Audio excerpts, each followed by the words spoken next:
मैं कोई बाबा नहीं हूं कि भविष्यवाणी कर दूं या पर्ची निकाल के बता दूं। ना मैं पर्ची निकालने वाला हूं और ना भविष्यवाणी करने वाला हूं, भविष्यवक्ता नहीं हूं। लेकिन राजनीति में ऊपर वाले ने मुझे भी कुछ थोड़ा बहुत ज्ञान दिया है, इसलिए मैं दावे के साथ ये कह रहा हूं, महाराष्ट्र में आने वाले आम चुनाव में उद्धव ठाकरे के नेतृत्व वाला जो गठबंधन होगा उसे अधिक से अधिक सीट मिलने जा रहे हैं। और ये बात कि जब भीमसेना और शिवसेना, यानी आज भी शिवसेना जब नाम आप बोलेंगे, ठीक है नाम उधर चला गया चुनाव चिन्ह, लेकिन नाम अगर आप बोलेंगे शिवसेना तो चेहरा वही ठाकरे परिवार का आएगा, चेहरा आपके सामने ठाकरे परिवार का आएगा। मैं तो उद्धव ठाकरे जी से कहता हूं कि अभी आपके पास समय है, धनुष चला गया कोई बात नहीं है, तीर धनुष जाने दीजिए, आप नया चुनाव चिन्ह लीजिए।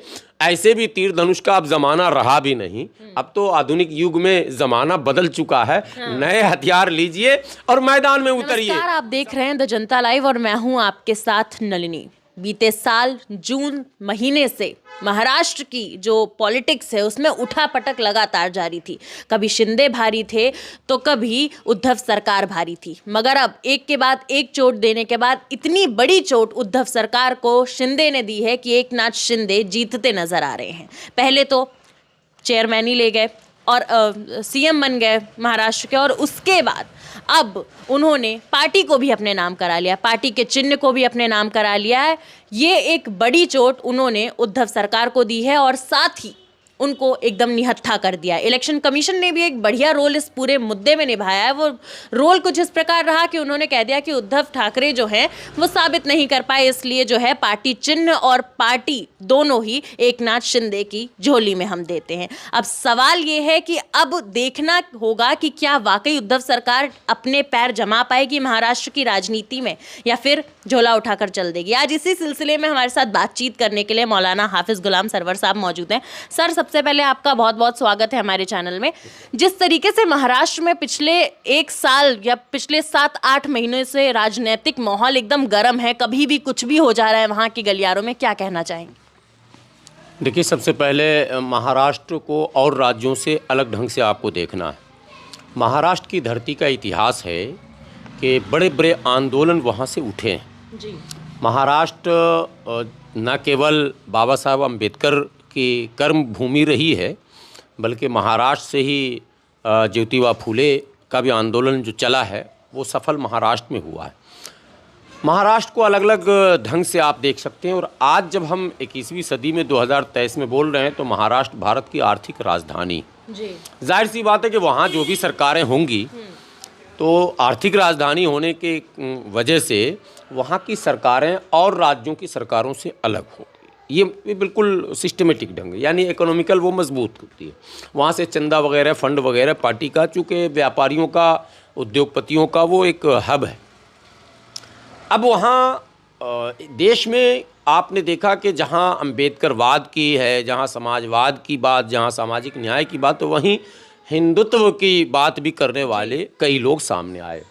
हिंदुत्व की बात जहाँ भारतीय जनता पार्टी करती है वहीं शिवसेना करती आ रही है। बल्कि शिवसेना भारतीय जनता पार्टी से ज़्यादा प्रबल दावेदार रही है हिंदुत्व के वोटों की। शिवसेना के संस्थापक और जो मुख्य नेता रहे हैं बाला साहब ठाकरे, उनको हिंदू हृदय सम्राट भी कहा जाता था। भारतीय जनता पार्टी जैसे ही देश के कई राज्यों में जब पांव पूरी तरह पसार चुकी और राम मंदिर के निर्माण का श्रेय भारतीय जनता पार्टी ने जब अपने खाते में किया तो चिंता ये हुई भारतीय जनता पार्टी को कि भाई अगर कोई दूसरा भी बराबर में पैरेलल रहेगा और वो भी हिंदुत्व का दावेदार होगा या दम खम ठोकेगा कि मैं हूँ हिंदुत्व का, तो ये मेरे लिए ठीक नहीं होगा। भारतीय जनता पार्टी ने बिसात बिछानी शुरू की। बिसात उन तमाम राज्यों में बिछाई गई जहां इन्हें लगा कि हमें कहीं से भी कोई चुनौती भविष्य में मिल सकती। हाँ, उन सभी चुनौतियों को कैसे ख़त्म किया जाए, इसके लिए भाजपा के जो रणनीतिकार थे उन्होंने अपना काम शुरू किया। महाराष्ट्र में एक बड़ी सफलता तब मिली जब शिवसेना थी कि पार्टियों का टूटना ये कोई नई घटना नहीं। उसी महाराष्ट्र में कांग्रेस से टूटकर कांग्रेस के मुख्यमंत्री थे शरद पवार, उन्होंने एनसीपी बना ली। वो उसी महाराष्ट्र में इससे पहले पार्टियां और भी बनी और टूटी हैं। आरपीआई 3 हिस्से में बटी है उसी महाराष्ट्र में। लेकिन ये जो रणनीति था ये पार्टियों को तोड़ने का नहीं था। अगर पार्टियों को तोड़ने का होता और उद्धव ठाकरे को मुख्यमंत्री पद से हटाने का होता तो 2-4-10 विधायक 20 विधायक से ही सरकार खत्म थी उनकी, वो बहुमत साबित नहीं कर पाते। लेकिन यहाँ प्लान था, पूरा एक रोड मैप था कि उद्धव ठाकरे जो खानदानी दावे हैं, उनके खानदानी दावा है कि बाला साहब ने हिंदुत्व की रक्षा की और ये किया और वो किया, और शिवसेना का मतलब हिंदुत्व, हिंदुत्व का मतलब शिवसेना, इत्यादि इत्यादि। इस खानदानी दावे को ख़त्म करना था, शिवसेना को ख़त्म नहीं करना। शिवसेना वो सिंबॉलिक ढंग से, प्रतीकात्मक ढंग से शिवसेना रहेगी, ये भाजपा की रणनीति का एक हिस्सा है कि वो रहेगी। लेकिन उद्धव ठाकरे का जो एक अपना रुतबा था खानदानी, उसको ख़त्म करना था। वो रणनीति सफल हुई। भाजपा के जो रणनीतिकार हैं उन्होंने बड़ी ही चालाकी से ऐसी बिसात बिछाई और इतनी तादाद बनाया। देखिए, आरोप हम कोर्ट पर लगा देते हैं, अक्सर लोग लगा देते हैं, अरे प्रभाव में जो है फैसले आए होंगे। नहीं, फैसले जो आए हैं वो आंकड़ों पे, चुनाव आयोग में एक जो रूल बना हुआ है कि यदि इतने लोग अगर उधर जाते हैं तो ऐसा, और यदि इतने निर्वाचित आते हैं तो वैसा। और निर्वाचित ही नहीं, जो इनकी पार्टी के कार्यकारिणी में थे, जो एमएलए और एमपी नहीं थे, उन लोगों को भी भारतीय जनता पार्टी ने पद का लालच देकर इनसे अलग किया, इनकी पार्टी को तोड़ दी। बिल्कुल माफी चाहूंगी रोकने के लिए, बीच में आप ही की बात से एक सवाल निकालना चाहूंगी। आपने कहा कि हमेशा से हिंदू हृदय सम्राट जो थे बाला साहब थे।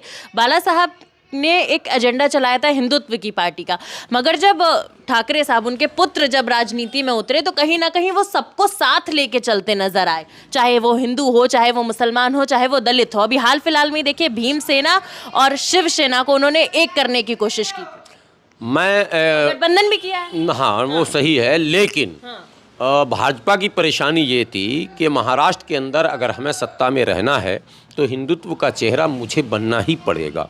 आप देखें, देवेंद्र फडणवीस के एक वीडियो वायरल हो रहे हैं, ब्राह्मणों के बीच वो ब्राह्मण समाज की बड़ी तारीफ करते हुए दिख रहे हैं और उसमें हिंदुत्व की खुलकर जो है वो बात कर रहे हैं।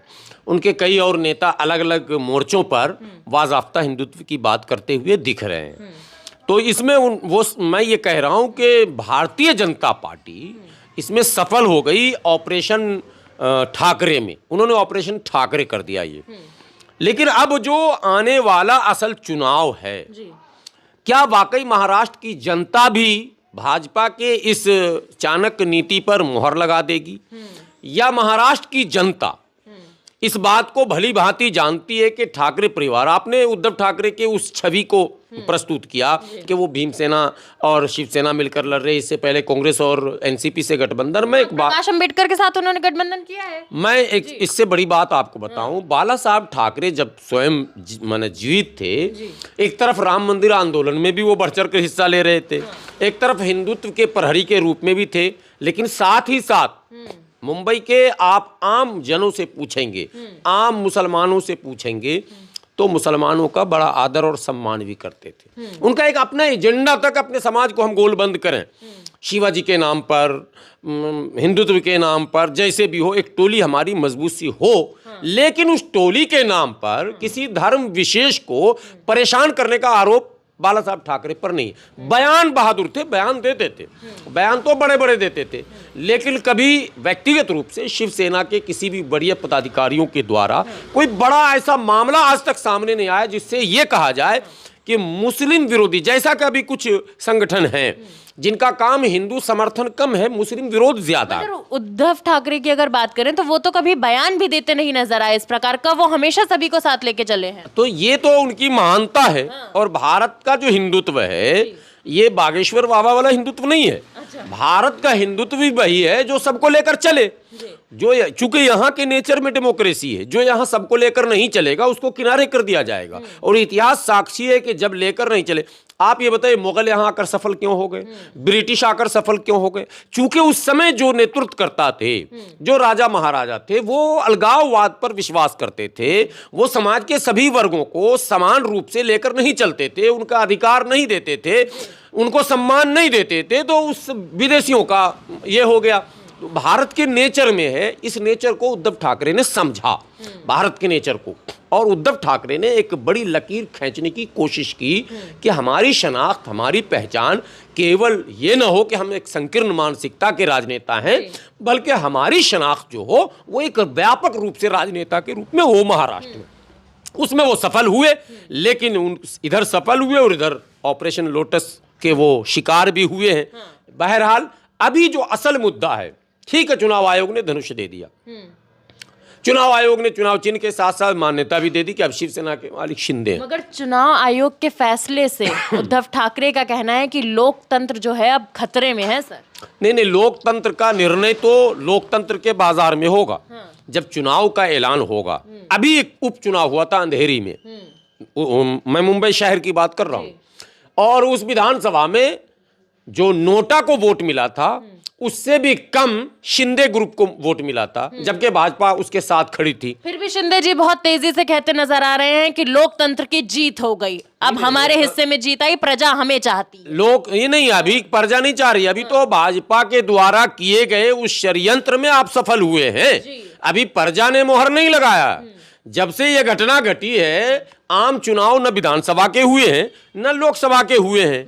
वो कहा जाता है नाई रे नाई कितने बाल, बोला हुजूर अभी सामने आ जाएगा, तो आ जाएगा सामने। भाव लोगों को धैर्य रखकर प्रतीक्षा करनी पड़ेगी कि आम जनों का साथ किसके साथ है।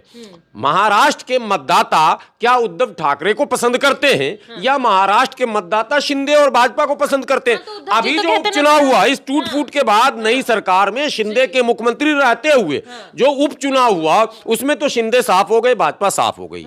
अब इंतजार कीजिए, 2024 में चुनाव होने हैं, आप ये देखें कि उद्धव जीतते हैं या शिंदे भाजपा। मगर सर उद्धव जीतेंगे कैसे? शिवसेना तो हाथ से चली गई, ऐतिहासिक पार्टी उनकी थी, पार्टी भी गई, चिन्ह भी गया। मैं कोई बाबा नहीं हूं कि भविष्यवाणी कर दूं या पर्ची निकाल के बता दूं, न मैं पर्ची निकालने वाला हूं और न भविष्यवाणी करने वाला हूं, भविष्यवक्ता नहीं हूं। लेकिन राजनीति में ऊपर वाले ने मुझे भी कुछ थोड़ा बहुत ज्ञान दिया है, इसलिए मैं दावे के साथ ये कह रहा हूं, महाराष्ट्र में आने वाले आम चुनाव में उद्धव ठाकरे के नेतृत्व वाला जो गठबंधन होगा उसे अधिक से अधिक सीट मिलने जा रहे हैं। और ये बात कि जब भीमसेना और शिवसेना, यानी आज भी शिवसेना, जब नाम आप बोलेंगे, ठीक है नाम उधर चला गया चुनाव चिन्ह, लेकिन नाम अगर आप बोलेंगे शिवसेना तो चेहरा वही ठाकरे परिवार का आएगा, चेहरा आपके सामने ठाकरे परिवार का आएगा। मैं तो उद्धव ठाकरे जी से कहता हूं कि अभी आपके पास समय है, धनुष चला गया कोई बात नहीं है, तीर धनुष जाने दीजिए, आप नया चुनाव चिन्ह लीजिए।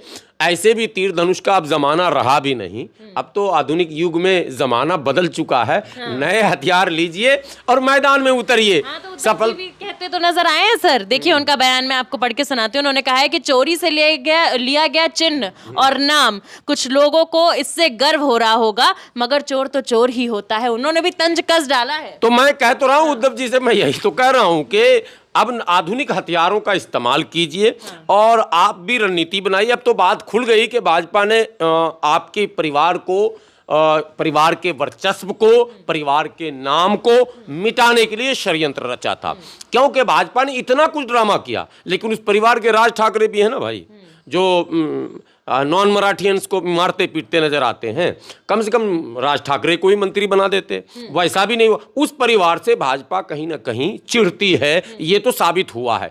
अब महाराष्ट्र के मतदाता तय करेंगे कि क्या महाराष्ट्र में बाला साहब ठाकरे का परिवार राजनीति के केंद्र में रहेगा या नहीं रहेगा, ये आने वाला चुनाव तय करेगा। सर आपने कहा कि भाजपा जो है वो उस परिवार, ठाकरे परिवार से चिढ़ती है और जो सुपड़ा है वो पूरी तरीके से साफ करना चाह रही थी, जो कि काफी हद तक कर भी दिया है। क्या लगता है क्या बड़ी वजह होगी कि खुद एक हिंदूवादी पार्टी होने के बावजूद एक हिंदूवादी पार्टी को ही खत्म करने पे भाजपा होता है? नहीं, ये खेल केवल हिंदुओं में नहीं है, ये खेल आप जिस वर्ग में चलेंगे, जब आंदोलन किसी भी चीज़ का चलता है तो उसमें तय हो जाता है। अभी बहुजन आंदोलन में आप देखें कई पार्टियां हैं और वो कई पार्टियां आपस में एक दूसरे को ही नुकसान पहुंचा रही हैं। मुसलमानों में आप देख लें कई संगठन हैं और मनुवादी संगठन भी है, जो मनु महाराज के नतमस्तक भी हैं। डर किस चीज का था? भाजपा को ये डर था कि अगर कोई ऐसा परिवार, जैसे बिहार आप जाइए, भाजपा सबसे पहले नंबर लालू से डर जाती है, परिवार वो एक परिवार का असर होता है। आप जैसे भारतीय जनता पार्टी उत्तर प्रदेश आती है, एक परिवार से डर जाती है, एक महिला नेत्री से डर जाती है, और घेराबंदी वहां भी हो गई, बहन जी की भी घेराबंदी है चारों तरफ से। भाजपा जो है उन तमाम चेहरों पर भाजपा की नजर है जो चेहरा प्रभावशाली है। ऐसा नहीं है कि केवल ठाकरे परिवार को मैंने लक्ष्य बनाया गया, वो तमाम चेहरे इनके टारगेट पर हैं, जिन चेहरों से भाजपा को यह भय है कि भविष्य में इन चेहरों के इर्द गिर्द मतदाता घूमते नजर आएंगे, जैसा कि पूर्व में हुआ।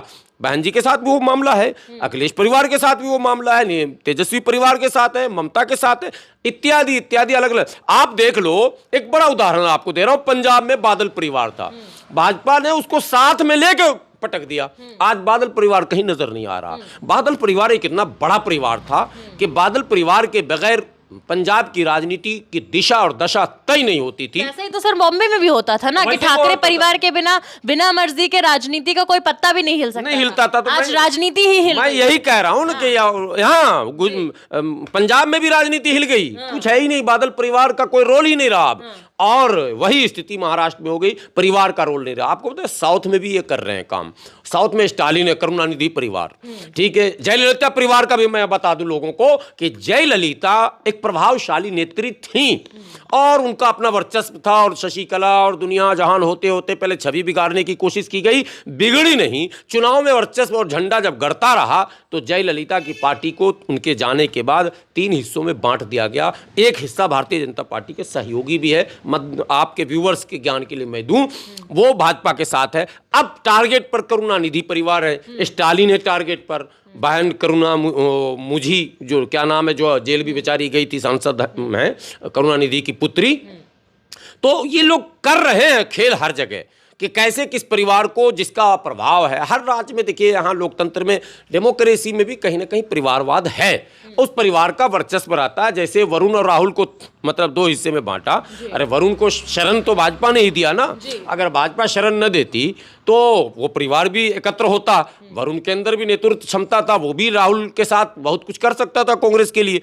इस तरह का खेल हर जगह हो रहा है। लेकिन उद्धव ठाकरे में एक ऐसी क्वालिटी दिखी है आम मतदाताओं को, आम मतदाताओं की बात मैं कर रहा हूं, नॉट हिंदू मुस्लिम सिख ईसाई, आम वोटर्स को महाराष्ट्र के, उस क्वालिटी की प्रशंसा सबों ने की है। मैं मुंबई दौरे पर जब भी जाता हूं, चर्चा करता हूं, तो आम वोटर्स कहते हैं उद्धव ठाकरे ने जितने दिन सत्ता संभाला है मुख्यमंत्री रहते हुए, कहीं ये एहसास होने नहीं दिया। कोरोना काल उसके दौर में आया, जब उद्धव ठाकरे मुख्यमंत्री थे तो लॉकडाउन हुआ, कोरोना हुआ, एक भी मुसलमानों ने शिकायत नहीं की, एक भी दलितों ने शिकायत नहीं की। उत्तर प्रदेश में एक दलित का बच्चा मुर्गा लेकर जा रहा था, आप लोगों ने सुना कि नहीं सुना, कट्टे में मुर्गा था, वो घर लेकर जा रहा था और वो मुर्गे ने कूका कुछ कर दिया तो 10-5 लड़कों ने मॉब लिंचिंग कर दी।